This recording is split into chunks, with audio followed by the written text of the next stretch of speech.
Welcome to Auto Resolve. In this quick guide, I will show you how to fix secure boot is not enabled error in Battlefield RedSec. Fix 1.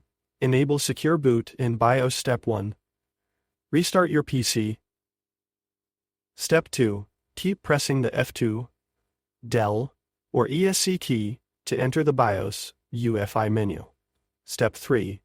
Go to Boot or Security tab. Step 4. Find the option Secure Boot and set it to Enabled. Step 5. Save changes and exit, usually by pressing Fedon. Step 6.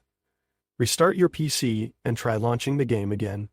Fix 2. Check TPM2 0 status. Step 1. Press Windows R to open the run box. Step 2. Type TPM MSC and press Enter. Step 3.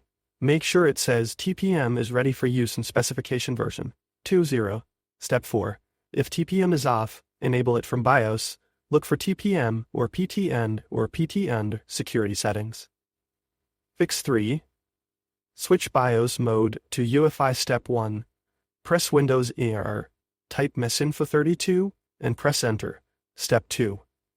Check BIOS mode. If it says Legacy, you need to switch to UEFI. Step 3. Backup your data first. Step 4. Convert your disk to GPT, run dialog convert, allow follows in command prompt as admin. Step 5. Then go to BIOS and set boot mode to UEFI. Fix 4. Repair game files. Step 1. Open EA app or Steam.